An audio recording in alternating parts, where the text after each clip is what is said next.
Before the United States and Soviet Union signed the 1991 Strategic Arms Reduction Treaty, or START, both sides had tens of thousands of nuclear warheads.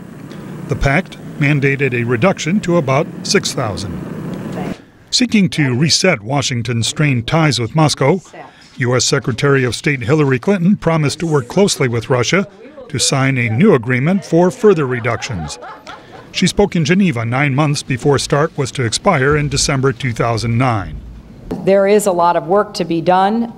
We think that this is a fresh start, not only to improve our bilateral relationship, but to lead the world in important areas, particularly with respect to nuclear weapons and nuclear security.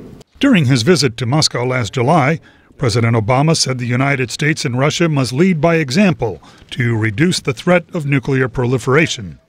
He later reported progress toward that goal, even though the old START treaty had expired. Russian analyst Viktor Litovkin, associate editor of the Independent Military Review, says several issues held up agreement.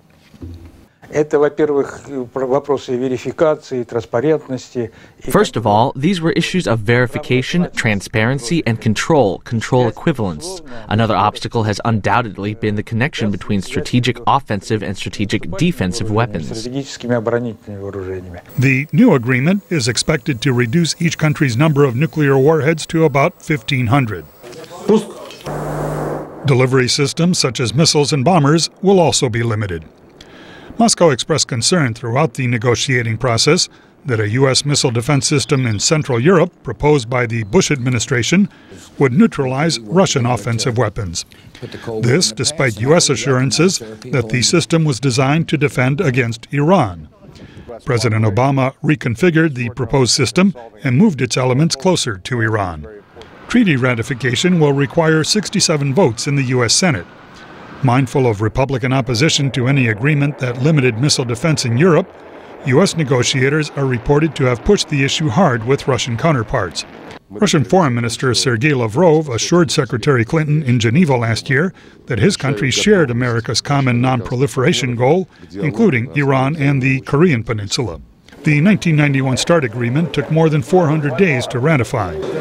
But whatever the fate of the new START agreement, UN Secretary General Ban Ki-moon recently underscored its immediate importance.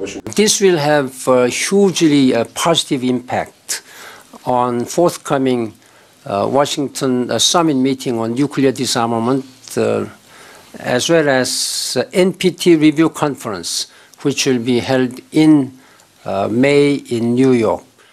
And success of that conference, said Mr. Ban, can help the whole world live without fear of nuclear weapons. Peter Fedynsky, VOA News, Moscow.